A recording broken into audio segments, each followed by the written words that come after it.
Hello दोस्तों, कैसे हो सब। दोस्तों, अभी तक आप बेसिक अकाउंटिंग टर्म्स की 2 वीडियोस देख चुके हैं जिसमें आपने 3 अकाउंटिंग टर्म्स को समझा, कैपिटल, लायबिलिटीज एंड एसेट्स, और उसके ऊपर हमने एक असाइनमेंट भी आपके साथ सॉल्व किया। और दोस्तों, ये बेसिक अकाउंटिंग टर्म्स पर 3rd वीडियो है, part 3। In this video we will proceed further and discuss the remaining basic accounting terms. तो आइए दोस्तों, वीडियो को स्टार्ट करते हैं। दोस्तों, अगली टर्म है बिजनेस ट्रांजैक्शन। देखिए, बिजनेस ट्रांजैक्शन क्या होता है? It is an economic activity. कोई भी ऐसी एक्टिविटी जिससे बिजनेस की फाइनेंशियल पोजीशन में क्या आते हैं? चेंजेस, या फिर ऐसी एक्टिविटी जो कि बिजनेस के फाइनेंशियल पोजीशन को क्या करती है? अफेक्ट करती है। अब बिजनेस के फाइनेंशियल पोजीशन में चेंजेस होने का क्या मतलब है कि बिजनेस की कैपिटल में, लायबिलिटीज में, या फिर बिजनेस के असेट्स में कोई भी बदलाव आना, उसकी फाइनेंशियल पोजीशन में बदलाव आना कहा जाता है। अगर किसी भी एक्टिविटी की वजह से बिजनेस की कैपिटल में इंक्रीज या डिक्रीज होता है, या फिर बिजनेस की लायबिलिटीज इंक्रीज या डिक्रीज होती है, या फिर उस एक्टिविटी की वजह से बिजनेस के असेट्स बढ़ते हैं, या फिर उस एक्टिविटी की वजह से बिजनेस के असेट्स डिक्रीज होते हैं, तो उसे बोला जाएगा कि उस एक्टिविटी की वजह से क्या हो गया?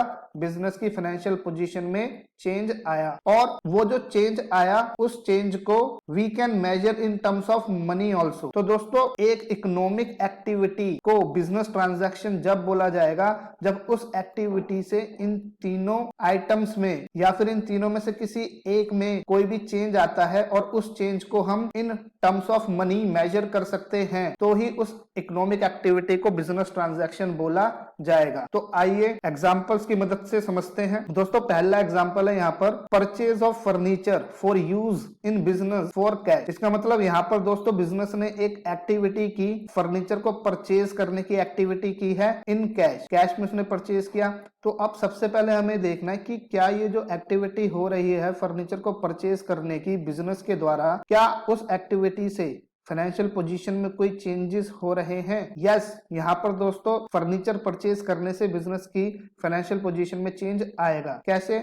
क्योंकि दोस्तों जब फर्नीचर परचेज किया जाएगा तो फर्नीचर बिजनेस के पास क्या होगा? आएगा, और उससे बिजनेस का फर्नीचर इंक्रीज होगा। और दोस्तों आप सभी जानते हैं फर्नीचर बिजनेस के लिए क्या होता है? एसेट्स। तो फर्नीचर परचेज करने से बिजनेस के एसेट्स में क्या आया? चेंज आया। कैसा चेंज? Increasing change. उसके बाद जब ये फर्नीचर इसने कैश में परचेज किया होगा बिजनेस ने, तो बिजनेस के पास से कैश क्या होगा? गया होगा। ओके, तो बिजनेस में से कैश आउट हुआ है, जिसकी वजह से कैश क्या हुआ होगा? डिक्रीज। तो कैश भी दोस्तों बिजनेस का एक एसेट होता है, और यहाँ पर कैश में कैसा चेंज आ रहा है? Decreasing change. तो पहली कंडीशन पूरी होती है यहाँ पर कि फर्नीचर परचेज करने की एक्टिविटी से बिजनेस की फाइनेंशियल पोजीशन में चेंज आया है, और क्या इस चेंज को हम in terms of money measure कर सकते हैं? तो यस, फर्नीचर जब हमने परचेज किया होगा तो हमें पता है कि value of furniture is available in the market. Market में फर्नीचर की वैल्यू ऑलरेडी अवेलेबल होती है जब आप मार्केट में फर्नीचर परचेज करने जाते हैं, and it can be measured also. और अगर आप अपने आप फर्नीचर की वैल्यू निकालना चाहें तो इट इज ऑल्सो पॉसिबल। तो दोस्तों आप सब बताएं, क्या ये बिजनेस ट्रांजैक्शन का एग्जाम्पल है ये एक्टिविटी या नहीं? तो yes, it is a business transaction. आइए दूसरा एग्जाम्पल देखते हैं। यहाँ पर है purchase of machinery for use in business on credit. देखिए दोस्तों, यहाँ पर बिजनेस ने एक एक्टिविटी की है, और इस बार वो मशीनरी को परचेज करने की एक्टिविटी बिजनेस के द्वारा परफॉर्म की गई है, लेकिन यहाँ पर मशीनरी परचेज की है उधार पे, ऑन क्रेडिट। तो यहाँ पर सबसे पहले हम देखेंगे कि क्या इस एक्टिविटी से बिजनेस की फाइनेंशियल पोजीशन में कोई चेंज आ रहा है? तो आंसर है यस। क्या क्या चेंजेस आ रहे हैं देखते। सबसे पहले मशीनरी परचेज की बिजनेस ने, तो वही मशीनरी बिजनेस के लिए क्या होता है? बिजनेस का एसेट। तो मशीनरी परचेज की होगी तो बिजनेस के पास मशीनरी आई होगी, जिससे बिजनेस के पास एसेट में क्या हुआ होगा? इंक्रीज। और दूसरी तरफ देखा जाए तो बिजनेस ने ये मशीन उधार पे खरीदी है ऑन क्रेडिट, तो उससे बिजनेस के क्रेडिटर्स क्या हुए होंगे? इंक्रीज। दोस्तों क्रेडिटर्स बिजनेस की क्या होती है? लायबिलिटीज, क्योंकि इन क्रेडिटर्स को बिजनेस को फ्यूचर में पेमेंट करनी होगी। तो यहाँ पर बिजनेस की क्या इंक्रीज हो रही है? लाइबिलिटीज। तो यहाँ पर असेट्स में भी बदलाव हो रहे हैं और लाइबिलिटीज में भी चेंजेस आ रहे हैं, इंक्रीजिंग। तो यहाँ पर अगर देखा जाए तो पहली कंडीशन पूरी है। अब हमें ये देखना है कि यहाँ पर ये जो एक्टिविटी हुई, क्या इसके इफेक्ट को मनी टर्म्स में मेजर किया जा सकता है? तो दोस्तों यहाँ भी आंसर है yes. Why? Because value of machinery is available in the market and it can be measured also same. तो क्या ये बिजनेस ट्रांजेक्शन बोली जाएगी, ये एक्टिविटी उधार पे मशीनरी खरीदने वाली एक्टिविटी? तो yes, it is a business transaction. आइए दोस्तों तीसरा एग्जांपल देखते हैं। Quarrel between the production manager and the sales manager and resignation by an experienced manager and strike by employees. तो दोस्तों यहाँ पर ये इतने 3 एग्जांपल मैंने इकट्ठा दिए। यहाँ पे क्या है, अगर मान लो प्रोडक्शन मैनेजर और सेल्स मैनेजर के बीच में कोई क्वेरल है, कोई झगड़ा चल रहा है, तो इससे बिजनेस की फाइनेंशियल पोजीशन पर चेंजेस आएंगे या नहीं, ये हमें देखना है। या फिर अगर एक एक्सपीरियंस्ड मैनेजर ने रिजाइन कर दिया बिजनेस से, तो इसका बिजनेस की फाइनेंशियल पोजीशन पर क्या असर पड़ेगा? और स्ट्राइक बाय एम्प्लॉइज, अगर एम्प्लॉइज हड़ताल पे चले गए हैं तो क्या उससे बिजनेस की फाइनेंशियल पोजीशन पर अफेक्ट पड़ेगा, उसमें कोई चेंज आएगा? तो दोस्तों आंसर है यस। देखिए,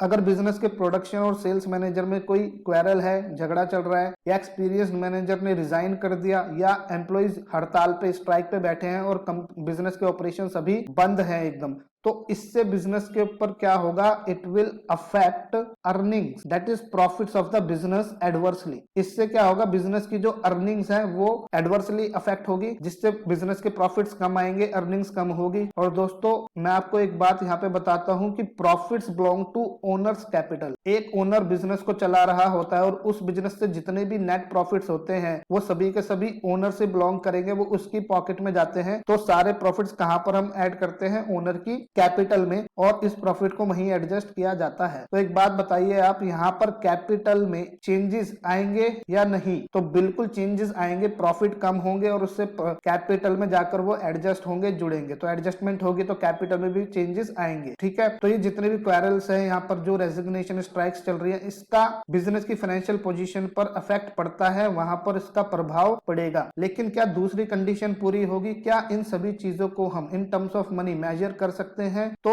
इसका आंसर है no. No one can measure the effect of such events in terms of money. अब आप बताइए कि एक एक्सपीरियंस्ड मैनेजर ने रिजाइन कर दिया, या मैनेजर्स में क्वेरल चल रही है, या एम्प्लॉइज स्ट्राइक पे बैठे हैं, तो इसका बिजनेस की अर्निंग्स पे इफेक्ट तो पड़ेगा, प्रभाव पड़ेगा, लेकिन उस इफेक्ट को हम मनी की टर्म्स में मेजर नहीं कर सकते। इसकी ना ही कोई मार्केट में हमें वैल्यू अवेलेबल होगी कि एम्प्लॉइज की स्ट्राइक करने से कितनी अर्निंग्स पे इफेक्ट पड़ेगा। कोई मार्केट में ऐसा पर्सन नहीं बैठा होता जो इसकी वैल्यूएशन करके दिखा सके। तो यहाँ पर ऐसे इन इवेंट्स को हम मनी की टर्म्स में मेजर नहीं कर सकते, हालांकि इसका फाइनेंशियल पोजीशन पर इफेक्ट पड़ रहा है। तो दोस्तों यहाँ पर पहली कंडीशन तो सेटिस्फाई हो रही है, बट दूसरी कंडीशन मनी टर्म्स में मेजर करने वाली कंडीशन फुलफिल नहीं हो रही। That is why it will not be recorded in the books of account. इसे हम किताबों में रिकॉर्ड नहीं कर सकते, क्योंकि अकाउंट में सिर्फ मनी टर्म्स वाली एक्टिविटीज को रिकॉर्ड किया जाता है। तो आप सभी बताएं, क्या इन सभी इवेंट्स को बिजनेस ट्रांजैक्शन बोला जा सकता है?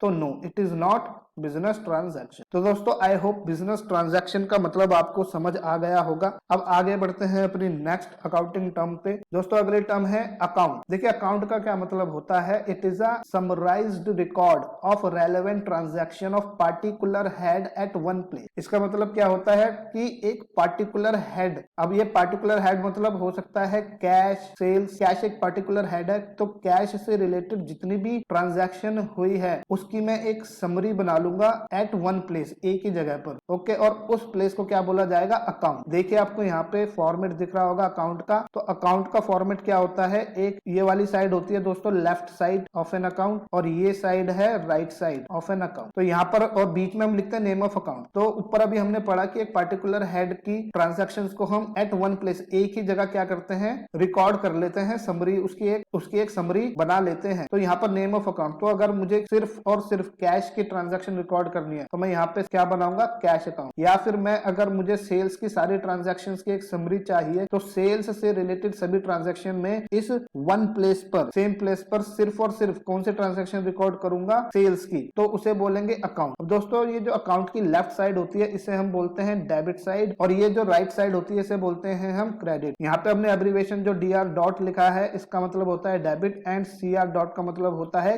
क्रेडिट। तो दोस्तों अकाउंट का मतलब आपको समझ आया होगा। होगा अकाउंट्स में हमें एक पर्टिकुलर हेड की सभी ट्रांजैक्शंस को एक सिंगल जगह पर उसकी समरी को रिकॉर्ड करना होता है। और all accounts are divided into two side, left side is debit side and right side is called credit side. तो दोस्तों यहाँ तक आप नोट करें। अब चलते हैं अगली अकाउंटिंग टर्म पे। अगली अकाउंटिंग टर्म है ड्राइंग। देखिए ड्राइंग्स का क्या मतलब होता है। इट मीन्स द मनी और goods or both withdrawn by owner from business for his personal use is known as drawing। इसका मतलब अगर ओनर ने बिजनेस में से कैश निकाला या फिर कोई गुड्स निकाले या फिर दोनों निकाले, और वो जो बिजनेस में से चीजें निकाल रहा है वो किस लिए निकाल रहा है, अपने पर्सनल यूज के लिए, तो उसे बोला जाता है ड्राइंग। देखिए दोस्तों, ओनर जब बिजनेस को कैश देता है या फिर बिजनेस को कोई असेट देता है तो उसे हम क्या बोलते हैं, कैपिटल, और इससे बिजनेस में कैपिटल इंक्रीज हो जाती है। लेकिन अगर ओनर बिजनेस में से कैश निकाल लेता है या कोई असेट निकाल लेता है, तो अगर बिजनेस के पास से ओनर के पास कैश जा रहा है, असेट्स जा रहा है, तो उसे क्या बोलते हैं, ड्राइंग। ओके, और ये कैश और असेट ओनर अपने पास क्यों मंगा रहा है अपने बिजनेस से, पर्सनल यूज के लिए। ये कीवर्ड है जो आपको पता होना जरूरी है। ओके, तो उसे हम क्या बोलेंगे, ड्राइंग। और ड्राइंग्स क्या करती है दोस्तों, बिजनेस के पास जो कैपिटल रखी होती है उस कैपिटल को कम कर देती है, माइनस कर देती है। तो ये चीज आपको पता होनी चाहिए। एग्जाम्पल यहाँ पे पर्सनल यूज के बहुत सारे हो सकते हैं, जैसे कि purchase of car for personal use by withdrawing money from business. उसने अपने बिजनेस से मनी विड्रॉ की, निकाली, और उससे उसने क्या की, अपने पर्सनल यूज के लिए कार परचेज की। So this is an example of drawing. ऐसे withdrawal of cash from business for making payment of his sons tuition fee. अपने सन की उसे ट्यूशन फी पे करनी थी, इसलिए उसने बिजनेस से कैश निकाला। या फिर withdrawal of jewellery from business to give gift to his wife. उसे अपनी वाइफ को गिफ्ट देना था ओनर को, और उसका बिजनेस, मान लो ज्वेलरी का बिजनेस है उसका, उसने सुनार की शॉप खोली हुई है, तो वहां से जो ज्वेलरी है उस बिजनेस की, वो उस बिजनेस के लिए उसके क्या माने जाते हैं, गुड्स। गुड्स का मतलब समझ लेते हैं थोड़ा, कि गुड्स का मतलब होता है कोई भी ऐसी चीज जिसमें बिजनेसमैन डील करता है। तो अगर मान लो किसी बिजनेस का ज्वेलरी का बिजनेस है, तो ज्वेलरी को वो डेली खरीदता बेचता है, तो वो उसके लिए गुड्स है। तो अगर उसने वो गुड्स अपने बिजनेस से निकाल लिए, विड्रॉ कर लिए, और वो विड्रॉ उसने बाहर कस्टमर को बेचने के लिए नहीं किया, बल्कि ये गुड्स वो अपनी वाइफ को गिफ्ट करेगा, तो ये इसका पर्सनल यूज माना जाएगा, and this will be called drawings. तो आई होप दोस्तों आपको इन तीन टर्म्स का मतलब अभी समझ आ गया होगा। इन तीनों को आप नोट डाउन करें, अच्छी तरीके से समझें। बाकी की बची हुई अकाउंटिंग टर्म्स हम नेक्स्ट वीडियो में डिस्कस करेंगे। तो दोस्तों, वीडियो आपको अच्छी लगी हो तो शेयर करें, लाइक करें, चैनल को सब्सक्राइब करें, और आगे नई वीडियोस की नोटिफिकेशन के लिए नोटिफिकेशन के बेल आइकन बटन को प्रेस करें। थैंक यू दोस्तों, मिलते हैं नेक्स्ट वीडियो में।